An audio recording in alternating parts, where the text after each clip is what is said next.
Hi and welcome to Bob Smart academy. मेरा नाम हरप्रीत सिंह है। आज कोडिंग बेस्ट प्रैक्टिसेस के बारे में बात करेंगे। तो हर लैंग्वेज में जो भी हम काम करते हैं, कोई भी एक वेबसाइट या मोबाइल ऐप बनाते हैं, उसके कुछ जनरल फंक्शनैलिटीज होती हैं या जनरल कंसिडरेशंस होते हैं जो हमें कंसिडर करना चाहिए। और ये बेस्ट प्रैक्टिसेस का डॉक्यूमेंट हमें बताएगा कि ये कैसे वो हम इसको यूज़ कर सकते हैं। तो सबसे पहले हमने इंट्रोडक्शन दिया इस डॉक्यूमेंट के अंदर कि ये जो हम अभी बताना चाहते हैं वो एक common graphical user interface pointers हैं जो हर लैंग्वेज में, हर वेबसाइट की बनाने की प्रोजेक्ट में हम उसे यूज़ करें। तो ये एक कॉमन सेंस है ना। आपको कोई एक आपका लीडर बताएगा, आपका जो प्रोजेक्ट मैनेजर है या आपके टीम लीडर हैं वो आपको बताएंगे, या क्लाइंट आपको नहीं बताएगा। ये आप अपने आप इसको सेंस करना चाहिए और इसको अप्लाई करना चाहिए। वो क्या क्या पॉइंट्स हैं, हम एक एक करके हम इसको डिस्कस करते हैं। सबसे पहला पॉइंट ये है कि आजकल देखिए, हर वो वेबसाइट जो भी है हम रिस्पॉन्सिव डिज़ाइन पे ऊपर बनाते हैं।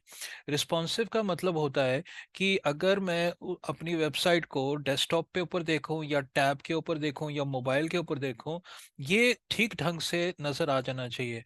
उस चीज़ को हम रिस्पॉन्सिव डिज़ाइन टेम्पलेट कहते हैं। तो कई ऐसे इंटरनेट में आपके फ्री वेबसाइट होती हैं जो आपको ये टेम्पलेट्स देती हैं। तो आप उनको यूज़ कर सकते हो अपने वेबसाइट बनाने के लिए।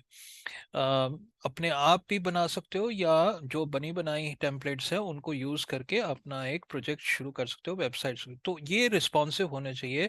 सबसे इम्पोर्टेंट चैप्टर है कि अगर आपने अगर सेट किया डेस्कटॉप के ऊपर और टैब के ऊपर ठीक ढंग से नज़र नहीं आया, तो फिर वो ठीक नहीं होगा। क्योंकि एक वेबसाइट अगर बनाते हो किसी क्लाइंट के लिए, तो वेबसाइट बड़े सारे लोग उसको यूज़ करते हैं और बड़े सारे डिवाइसेस पे उसको देख सकते हैं। तो हमें एक रिस्पॉन्सिव डिज़ाइन टेम्पलेट यूज़ करना चाहिए, सबसे पहली बात। दूसरा है, देखिए, स्पेलिंग मिस्टेक्स और ग्रामेटिकल मिस्टेक्स नहीं होने चाहिए। आजकल तो सब कुछ ऑटो कंप्लीट है, ऑटो करेक्शन है।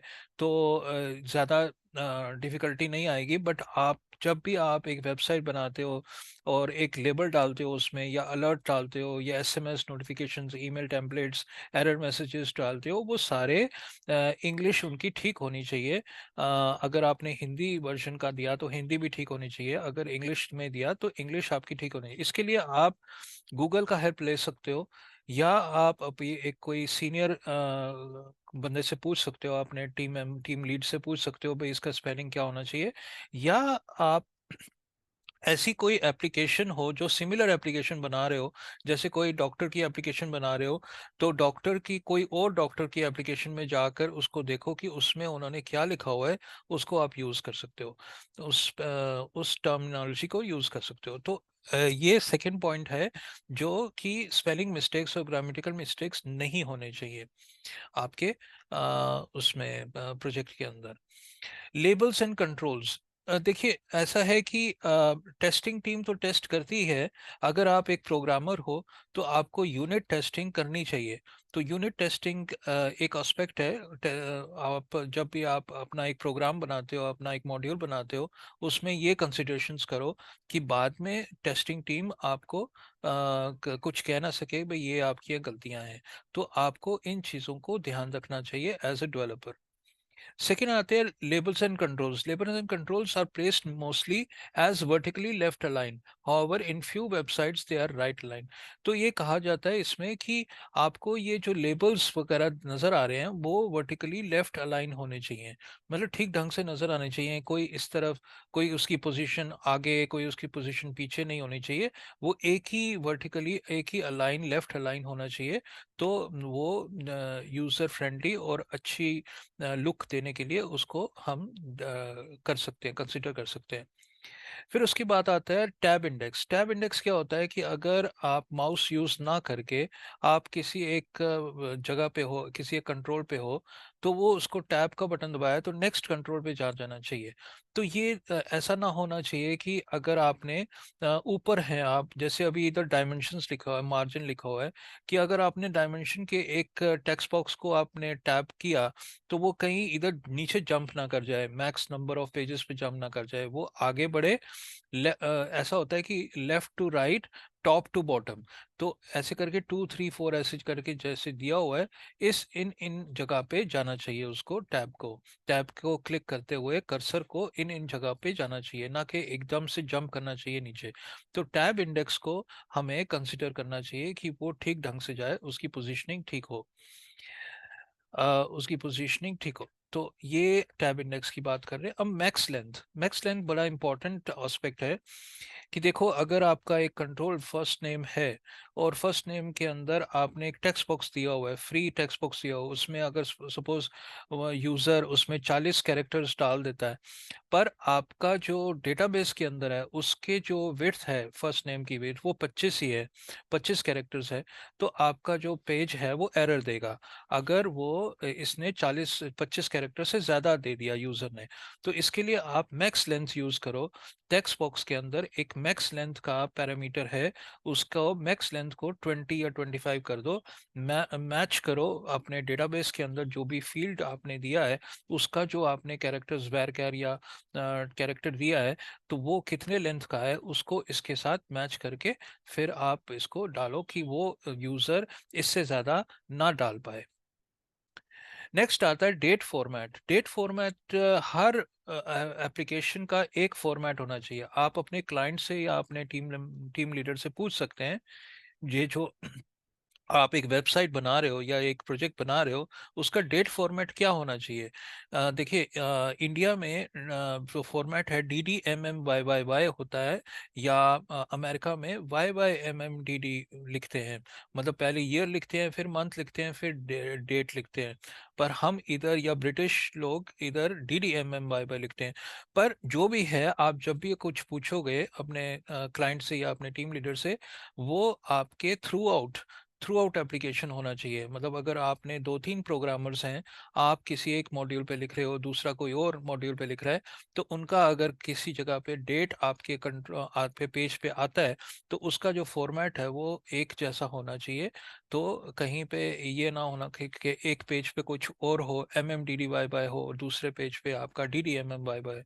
एक तरह का डेट फॉर्मेट होना चाहिए। न्यूमरिक फॉर्मेट, आगे बढ़ते, न्यूमरिक फॉर्मेट भी ऐसे इंडियन फॉर्मेट में, ये करेंसी का सिंबल, अगर आपने कोई अमाउंट वगैरह डालने की कोशिश की, लेने की कोशिश की यूजर से, या दिखाने की कोशिश की यूजर को, तो आप करेंसी करेंसी को जरूर, करेंसी सिंबल को जरूर लेना। या तो ऐसे RS का वगैरह लगना, या रुपए का सिंबल है उसको यूज कर से उसको डाल सकते हो, या अमेरिकन, मतलब जैसे डॉलर्स या पाउंड, या मतलब जो भी आप जिस कंट्री के लिए वेबसाइट बना रहे हो या प्रोजेक्ट बना रहे हो, तो उसको आपने कंसिडर करना है अमाउंट को डिस्प्ले करने के लिए। अब दूसरा एस्पेक्ट आता है अमाउंट में ना, ये कॉमा सेपरेशंस आता है। तो कॉमा सेपरेशंस इंडियन फॉर्मेट में हम एक तो .00 डेसिमल भी आना चाहिए उसमें, और एक और होता है कॉमा सेपरेशन। अब इंडियन फॉर्मेट कॉमा सेपरेशन ऐसे है कि 000 के बाद फिर दो दो करके आगे बढ़ते हैं कॉमर्स। पर अमेरिकन में 3 के बाद ही, फिर 3 के बाद, 3 के बाद, ऐसे करके हम डालते हैं। तो हमें पूछना चाहिए अपने क्लाइंट को या अपने टीम लीडर को कि आपका न्यूमरिक फॉर्मेट क्या है, उस बेसिस पे सारे पेजेस में एक ही फॉर्मेट दिखना चाहिए। फिर आता है न्यूमरिक टेक्स्ट बॉक्सेस। तो न्यूमरिक टेक्स्ट बॉक्सेस आजकल जो HTML5 है, जो न्यूमरिक टेक्स्ट बॉक्स यूज करना चाहिए हमें, सिंपल टेक्स्ट बॉक्स नहीं यूज करना चाहिए for getting the numbers. Price हो गया, वेट हो गया, या कोई भी अमाउंट हो गया, या नंबर हो गया, क्वांटिटी हो गया, तो वो उनको आप न्यूमरिक टेक्स्ट बॉक्स यूज करो। तो न्यूमरिक टेक्स्ट बॉक्स में एक तो वो अगर आपने अमाउंट यूज तो करेंसी सिंबल आ जाता है, या डॉट 00 डेसिमल्स आ जाते हैं, या आपके पास ये up arrow and down arrow user के लिए है कि वो इंक्रीमेंट या डिक्रीमेंट कर सके। तो ऐसे करके ये न्यूमरिक कंट्रोल को यूज करना बेटर रहेगा। फिर आता है date controls. Date controls use करना है डेट के लिए। कई बार ऐसा होता है कि तीन बॉक्सेस, तीन ड्रॉप डाउन्स दिए जाते हैं, एक ईयर के लिए, एक मंथ के लिए, एक डे के लिए। तो वो अच्छा चीज़ नहीं है। जो HTML का डेट कंट्रोल है उसको यूज करना चाहिए, जिसके क्लिक पे एक कैलेंडर टाइप्स आ जाता है, कैलेंडर आ जाता है नीचे, और उसको आप सिलेक्ट कर सकते हो, मंथ को भी सिलेक्ट कर सकते हो, ये ईयर को भी सिलेक्ट कर सकते हो। तो इधर से चूज करके उसके अंदर डाल सकते हो अपना डेट। तो यूजर को यूजर फ्रेंडली करने के लिए डेट कंट्रोल यूज करो, जिसके अंदर कैलेंडर आ जाता है। अब कई बार ऐसा होता है कि दो आपके पास डेट्स होते हैं, एक फ्रॉम डेट होता है, एक टू डेट होता है। तो आपको ये अपने प्रोग्राम में ज़रूर वैलिडेशन डालनी चाहिए कि अगर फ्रॉम डेट है और टू डेट है, तो फ्रॉम डेट में वो जो यूज़र वैल्यू डालेगा वो लेस देन टू डेट होनी चाहिए। तो ये वैलिडेशन जब आप सबमिट का बटन पे वैलिडेशंस डाल रहे हो, उसके अंदर मतलब सबमिट पे बटन पे यूज़र जब क्लिक करता है, अगर from date greater than to date है, तो उसको एक एरर मैसेज आ जाए कि भाई ये आपका from date should be less than to date. ऐसे ही डेट ऑफ बर्थ की वैलिडेशन होनी चाहिए कि अगर डेट ऑफ बर्थ को आगे का दे दिया, मतलब आगे की डेट दे दी, तो वो एक्सेप्ट ना करे। या date of joining must be greater than date of leaving organization. कई बार आपने एक कोई HR का प्रोग्राम बनाया, तो उसमें डेट ऑफ ज्वाइनिंग और डेट ऑफ लीविंग ऑर्गेनाइजेशन को ये कंसिडर वैलिडेशन करने। ये कुछ एग्जांपल्स हैं, ऐसे एग्जांपल्स और भी हो सकते हैं। तो आपको हर पेज पे देखना चाहिए कि आपका जो डेट है, कहीं ऐसा तो नहीं है कि वो उसकी कोई वैलिडेशन लगानी हो, तो उसको वैलिडेशन ज़रूर लगाइए। तो ऐसे करके कई वैलिडेशंस लगनी चाहिए। और एक और भी बात है कि कई बार ऐसा होता है कि हम कुछ रिस्ट्रिक्शंस भी डालते हैं कि भाई इस स्टेट से इस स्टेट तक रेंज होना चाहिए आपके कंट्रोल्स में, कि इस स्टेट से इस स्टेट तक ही वो लेगा, उससे ना पहले ना उसके बाद में लेगा। तो आपको अपने क्लाइंट से या अपने टीम लीडर से पूछना चाहिए कि कोई ऐसी वैलिडेशन तो नहीं चाहिए आपको। आगे बढ़ते हैं ईमेल टेक्स्ट बॉक्स। तो ईमेल टेक्स्ट बॉक्स एक आजकल टाइप टेक्स्ट यूज ना करके टाइप ईमेल यूज करो, कि वो ईमेल वैलिडेशन करता है HTML। तो सबमिट बटन पे वो ईमेल वैलिडेशन को रिक्वायर्ड, अगर मैंने रिक्वायर्ड भी कर दिया और ईमेल का अगर मैंने @ नहीं दिया या .com नहीं दिया, .in नहीं दिया, तो वो एरर दे देगा कि भाई इसको ईमेल को वैलिड ईमेल डालो। आगे बढ़ते हैं पासवर्ड टेक्स्ट बॉक्स। तो ऑब्वियसली लॉगिन पेज पे जब आप पासवर्ड देते हो, तो पासवर्ड वो जब यूज़र डालता है, तो वो एस्ट्रिक आना चाहिए ऐसे करके, या तो डॉट डॉट में आना चाहिए, मतलब वो दिखना नहीं चाहिए पासवर्ड पे उसने क्या एंट्री डाली। और एक और फंक्शनैलिटी को देना ज़रूरी है कि एक आई आइकन आगे आता है राइट साइड पे, पासवर्ड के आई आइकन आता है, कि इसको क्लिक करने से यूज़र देख सकता है कि मैंने कौन सा पासवर्ड डाला है, क्या पासवर्ड डाला है। तो पासवर्ड विजिबल करने के लिए एक आई आइकन को देना ज़रूरी है अपने प्रोजेक्ट के अंदर। आगे बढ़ते हैं पासवर्ड पॉलिसीज। पासवर्ड पॉलिसीज भी बहुत ज़रूरी हैं। जैसे कि आपका साइन अप पेज है, साइन अप पेज में आप यूज़र से पासवर्ड लेते हो और कंफर्म पासवर्ड लेते हो। तो एक तो वो पासवर्ड और कंफर्म पासवर्ड आपस में मैच करना चाहिए सबमिट बटन पे या साइन अप बटन पे, कि दोनों इक्वल होने चाहिए। और दूसरी कंडीशन ये है कि पासवर्ड स्ट्रांग होना चाहिए। स्ट्रांग होने का मतलब ये है कि एटलीस्ट एक 8 कैरेक्टर्स का होना चाहिए एटलीस्ट, और मैक्सिमम तो बड़ा कुछ जा सकता है, बट एटलीस्ट 8 कैरेक्टर्स का होना चाहिए। और मल्टीपल कैरेक्टर टाइप्स होने चाहिए, जैसे कि स्पेशल कैरेक्टर्स बीच में एक होना चाहिए, एक नंबर होना चाहिए, एक सिंबल होना चाहिए। तो ऐसे करके उसका कॉम्बिनेशन, पासवर्ड का कॉम्बिनेशन अच्छा होना चाहिए कि वो स्ट्रांग हो। फिर उसके बाद password should be regularly changed. Change regularly, भाई पासवर्ड को ना यूजर को वार्न करो कि भाई हर 10 दिन के बाद, हर 15 दिन के बाद आपके प्रोजेक्ट जब वो लॉग इन करता है, तो आपका प्रोजेक्ट, आपका जो एप्लीकेशन है, वो यूजर को वार्निंग दे, भाई आपके पासवर्ड 10 दिन हो गया आपने चेंज नहीं किया, या 15 दिन हो गया आपने चेंज नहीं किया, तो इसको प्लीज चेंज कीजिए। फिर पासवर्ड जब वो नया कुछ डालता है, रीसेट पासवर्ड करता है, चेंज पासवर्ड करता है, तो पुराने पासवर्ड्स ना डाले, ये भी हमें कंसिडर करना चाहिए। Default password should be changed. ऐसा होता है कि कई बारी कई एप्लीकेशंस ऐसी बनी जाती है कि भाई अगर वो एडमिन अपने आप आपको एक पासवर्ड दे देता है, साइन अप पेज नहीं होता, तो सीधा सीधा एडमिन कहता है ये आपका यूजर नेम है और ये पासवर्ड है। तो वो तो पासवर्ड डिफ़ॉल्ट पासवर्ड आपको दे देता है। फिर आप लॉगिन जब करते हैं तो यूजर को ये देना चाहिए कि भाई पहला, सबसे पहला जब उसने लॉगिन किया, फर्स्ट लॉगिन जब उसने किया, तो उसको एक आ जाना चाहिए, एक बॉक्स आ जाना चाहिए कि वो चेंज करे पासवर्ड, डिफॉल्ट पासवर्ड को चेंज करे।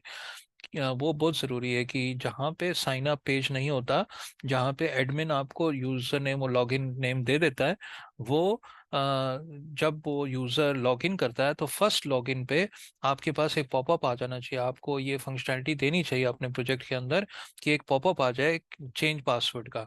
तो वो चेंज पासवर्ड करेगा तभी जाके आगे जा पाएगा। तो ये एक फंक्शनैलिटी है। आगे बढ़ते हैं, user lock, user login.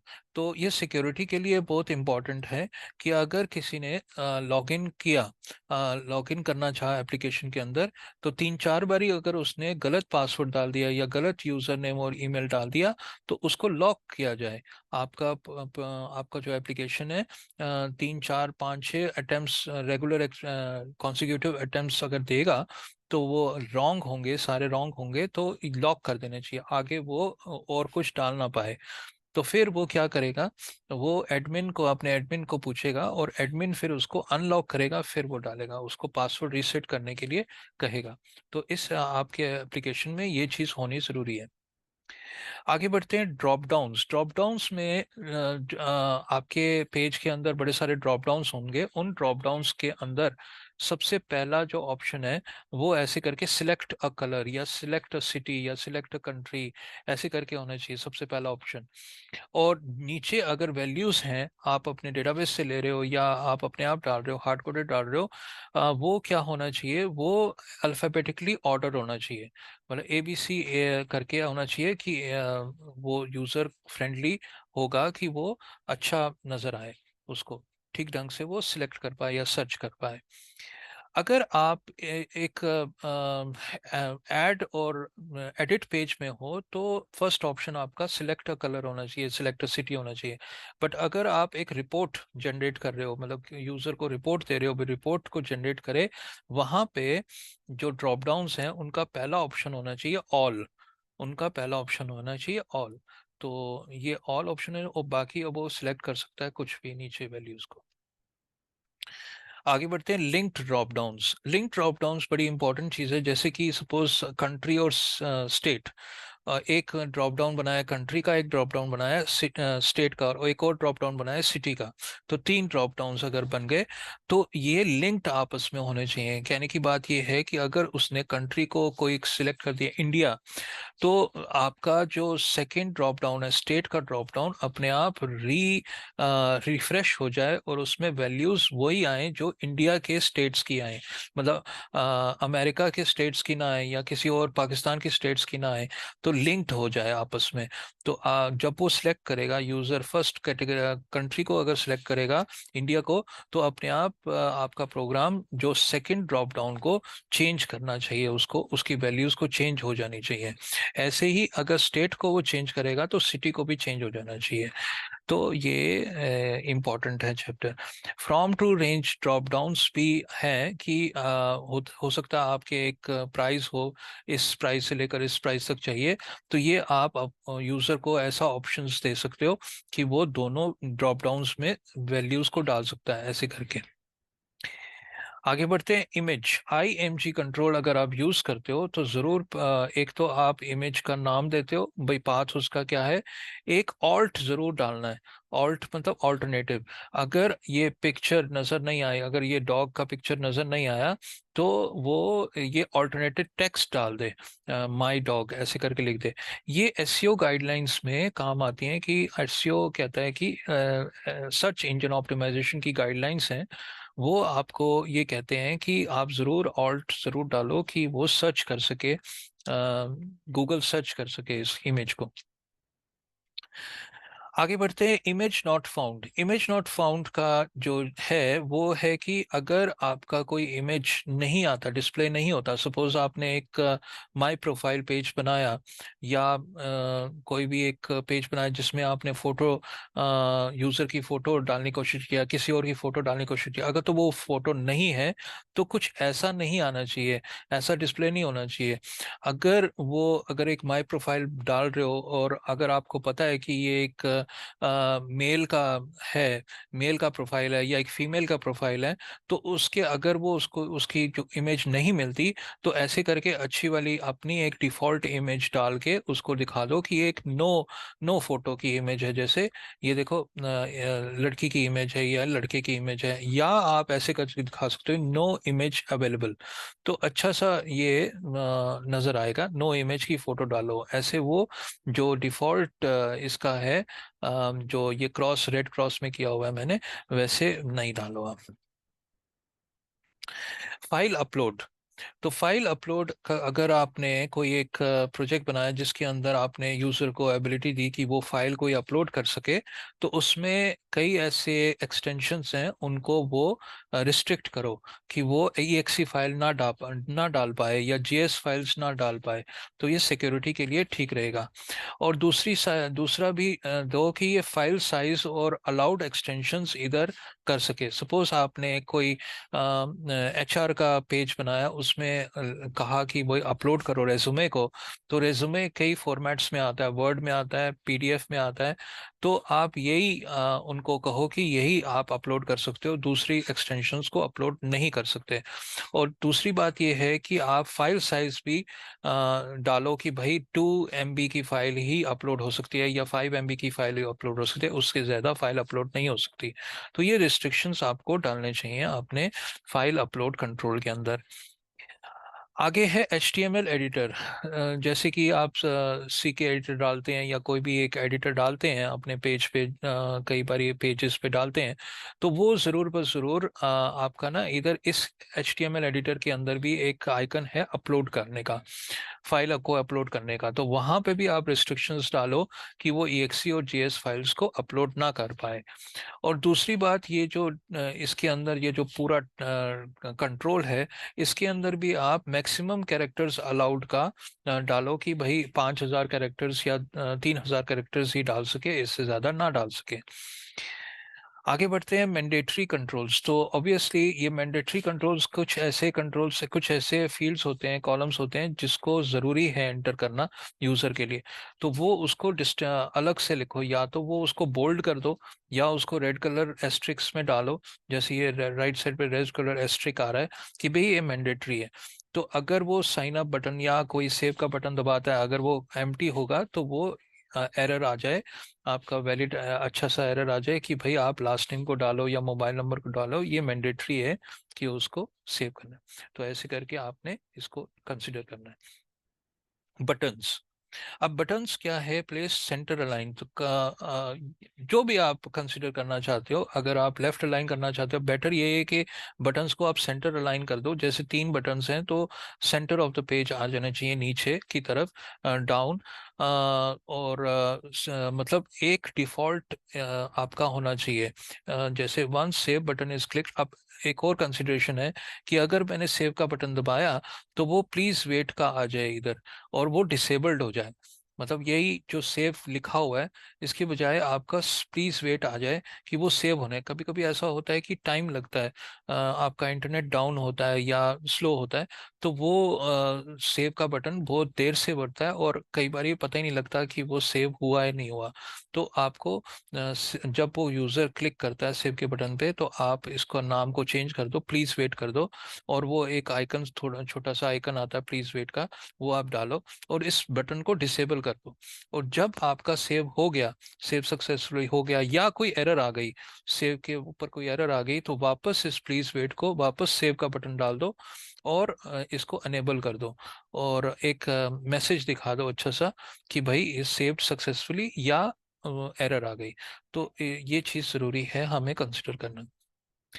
Grids जहाँ पे दिखा रहे हो, नेक्स्ट वर्जन ग्रिड्स जहाँ पे दिखा रहे हो ऐसे करके जो आपको डेटा देख रहे हो, तो डेटा को दिखाने में एक ग्रिड कंट्रोल यूज होता है। उस ग्रिड कंट्रोल में ये चार पांच फंक्शनैलिटीज होनी जरूरी है। जैसे कि sorting कर सकते हो, मतलब हर कॉलम पे मैं सॉर्ट कर सकता हूँ असेंडिंग डिसेंडिंग पे, या सर्च कर सकता हूँ। एक ऊपर बॉक्स दिया जाए कि भाई उससे मैं सर्च कर पाऊँ कुछ भी, अगर इस डेटा के अंदर मैंने सर्च करना है। और फिल्टरिंग भी हो पाए, फिल्टर हो पाए कि भाई मैंने सिर्फ कुछ ही डेटा को देखना, उसको फिल्टर कर सकूं। या पेजिंग होनी चाहिए, पेजिंग की फंक्शनैलिटी होनी चाहिए नीचे, कि मैं फर्स्ट पेज पे सेकंड पेज पे जा पाऊँ। ये और डिस्प्ले नंबर ऑफ कॉलम्स भी होने चाहिए, कि भाई इधर मेरे को कितने कॉलम्स मेरे को डिस्प्ले हो, कितने रोज मेरे को डिस्प्ले हो, 10-15 रोज डिस्प्ले हो या कितने रोज। तो ये एक कई कॉमन फंक्शनैलिटीज हैं, हमें कंसिडर करनी चाहिए इसके अंदर, ग्रिड के अंदर। आगे बढ़ते हैं। Please wait. प्लीज वेट जहाँ पे ना कई ऐसे पेजेस होते हैं, जैसे सपोज आपने कहा कि मेरे को ई कॉमर्स वेबसाइट है, जैसे अमेजोन हो गया, जैसे फ्लिपकार्ट हो गया, उसमें आपने सर्च किया कुछ, भाई मेरे को शर्ट्स चाहिए, और शर्ट्स की वो अभी डेटा लेकर आ रहा है।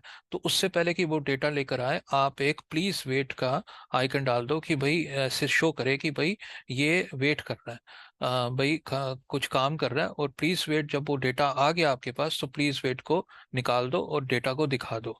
ऐसे करके आपको अच्छा है कि वो प्लीज वेट का आइकन आना चाहिए। नेक्स्ट ऑप्शन है लेजी लोडिंग। लेजी लोडिंग जरूरी है, आजकल लेजी लोडिंग कर रहे हैं। जैसे कि वही आप एग्जांपल दिया था कि ई कॉमर्स की वेबसाइट है, उसके अंदर आपने सर्च किया शर्ट्स को, तो शर्ट्स 10,000 शर्ट्स आ सकती हैं। ई कॉमर्स वेबसाइट बड़ी सारी शर्ट्स आ सकती हैं। तो वो एकदम से ना आए, एकदम से 10,000 शर्ट्स की लिस्टिंग ना आ जाए, तो आपको लेजी लोडिंग अप्लाई करना चाहिए। लेजी लोडिंग क्या होता है कि वो 10 या 15 कुछ शर्ट्स को वो डिस्प्ले करता है, जितने एक पेज पे नजर आता है। जब यूजर उसको लास्ट आइटम पे क्लिक करता है, स्क्रॉल करता है नीचे नीचे नीचे, और लास्ट आइटम पे आता है, तो फिर दोबारा लास्ट आइटम पे आ गया, फिर दोबारा उसको नेक्स्ट 10 का लोड हो जाना चाहिए, और 10 आइटम्स को वो दोबारा देख सकता है। तो ऐसे ऐसे करके कुछ कुछ पार्ट्स पार्ट्स से आपको डेटा दिखाना चाहिए। एकदम से पूरा डेटा ना लेकर आओ, डाउनलोड ना करो अपने क्लाइंट के ब्राउजर के ऊपर। स्पीड भी कम हो जाएगी, और परफॉर्मेंस और सिक्योरिटी के लिए भी अच्छा नहीं है। तो एक एक करके 10-10 करके आप उसको दिखा सकते हो। नेक्स्ट आता है error trapping, displaying and logging. तो एरर ट्रैपिंग ज़रूरी है कि आप ट्राई कैच अपने प्रोजेक्ट्स में डालो, मेथड्स में और फंक्शंस में डालो, कि अगर आपके कोई एरर आ गया आपके पेज पे, तो ये ऐसा कुछ डिस्प्ले ना हो, सर्वर एरर ऐसा कुछ डिस्प्ले ना हो, जैसे रेड कलर में लेफ्ट साइड में देख रहे हो, अवॉइड डिस्प्लेइंग द सिस्टम, ऐसा ना हो। तो अगर कोई भी एरर आता है, तो आप अपने ट्राई कैच में आप अच्छा सा एक पॉपअप वगैरह दिखा दो, या तो ऐसे दिखा दो फोर नॉट फोर, भाई पेज नॉट अवेलेबल, या कोई ऐसी दिखा दो भाई ये एरर आ गया है। तो फिर वो कांटेक्ट करे एडमिन को। तो आपके उधर भी लॉग आ जानी चाहिए, मतलब आप जब आप अपने प्रोजेक्ट में लिख रहे हो ट्राई कैच में, आप एक टेक्स्ट फाइल के अंदर या एक डेटाबेस के अंदर उस एरर लॉग को सेव कर दो, कि बाद में आप जब कोई यूजर आपको कहता है कि यहाँ पे ये एरर आई थी, तो आप पीछे जाकर उस टेक्स्ट फाइल में या उस डेटाबेस में जाके देख सको कि एग्जैक्टली किस तरह की एरर आई थी। क्योंकि डिटेल्स तो वो आप नहीं दिखा पा रहे ना, यूजर को डिटेल्स नहीं दिखाओगे कि किस तरह की एरर आई है। तो वो जो डिटेल्स एरर है, एरर कोड है या क्या है उसकी डिस्क्रिप्शन, वो आप अपने किसी एक टेक्स्ट फाइल में सेव करवा लो, कि बाद में आप उसे देख सको और उसे रेक्टिफाई करने की कोशिश कर सको। आगे आता है अलर्ट मैसेजेस। अलर्ट मैसेजेस होते हैं, जैसे डिलीट का बटन दबाया तो एक पॉपअप आ गया, are you sure you want to delete. तो ऐसे करके जावास्क्रिप्ट का अलर्ट मैसेज यूज ना करो। अच्छा सा ये देखो राइट साइड पे अच्छा सा एक पॉपअप बनाओ, यूआई वालों से अच्छा सा एक पॉपअप बनवाओ और उसको यूज करो, ये अच्छा लगेगा। अब आता है रिकैप्चा। देखो कई जगह पे जब लॉगिन करने से पहले जो पेजेस होते हैं, जैसे कॉन्टैक्ट अस पेज हो गया या कोई ऐसे पेजेस हो गए, उनके अंदर अगर आपने कोई डिस्क्रिप्शन, नेम वगैरह, ईमेल वगैरह पूछनी है, डिस्क्रिप्शन पूछना है, तो उसके एंड में आप जरूर रीकैप्चा लगाओ, जैसे I am not a robot. तो वो क्या है कि ये बचा देता है हमारे स्पैम। देखो कई ऐसे हैकर्स वगैरह होते हैं, कई जो वो ऑटोमेट कर देते हैं कॉन्टैक्ट अस पेज को, कि भाई आपकी वेबसाइट को वो डाउन करने की कोशिश करते हैं। तो ऐसा ना हो, आप एक ये वाला रिकैप्चा कर दबा दो कि वो फिर स्पैम ना हो सके, ऑटोमेट ना हो सके, क्योंकि रिकैप्चा बार बार आपसे पूछता है कि भाई किस तरह की कोई इमेजेस हैं, उसको क्लिक करो तो अच्छी कई बदल देता है हर चीज़ को, वो रेंडमली बदल देता है, तो फिर ऑटोमेशन इस पे काम नहीं करती। तो इसके लिए आपको ये रीकैप्चा का कंट्रोल डालना चाहिए जो पेजेस लॉगिन करने से पहले डिस्प्ले होती हैं, जैसे कॉन्टैक्ट अस पेज में। नेक्स्ट है फॉरगॉट और रीसेट पासवर्ड। तो फॉरगॉट और रीसेट पासवर्ड में ये प्रोसेस है, ज़रूर अप्लाई करना चाहिए कि अगर उसने फॉरगॉट मतलब उसको भूल गया, कुछ पासवर्ड अपना भूल गया या रीसेट करना चाहा, तो वो अपना ईमेल आईडी डालेगा, यूज़र अपना ईमेल आईडी डालेगा। तो ईमेल, फिर उस ईमेल जब वो क्लिक करेगा तो एक ईमेल चली जाएगी उसके वैलिड ईमेल आईडी पे। फिर वो उस लिंक को खोलेगा, उस ईमेल को खोलेगा, उसके अंदर एक लिंक होगा, क्लिक करने पे आपका एक ब्राउजर में एक पेज खुल जाएगा रीसेट पासवर्ड करने का। तो वहां पे वो न्यू पासवर्ड और कंफर्म पासवर्ड पूछेगा और सबमिट का बटन दबाएगा।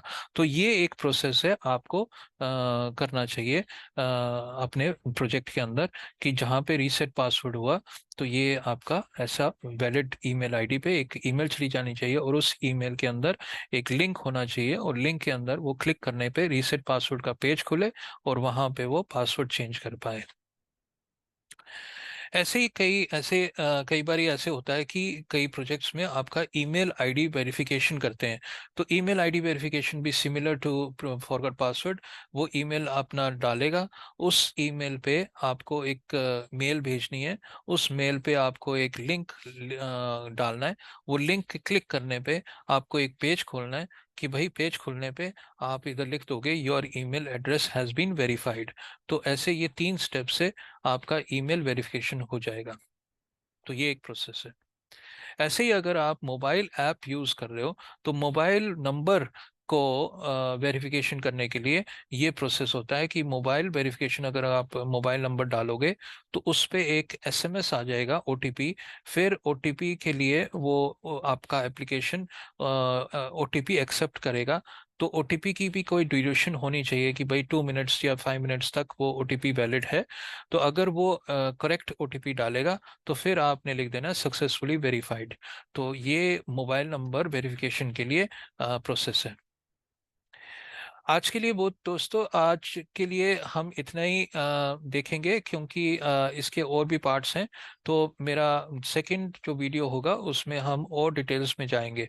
अगर आपको मेरा ये वीडियो अच्छा लगा हो तो kindly subscribe, like and share. और अगर आपको कोई फीडबैक देना हो, कोई क्वेरीज पूछनी हो, तो आप कमेंट सेक्शन में डाल सकते हैं। मैं पूरी कोशिश करूंगा कि आपको आंसर देने के लिए। Thank you very much.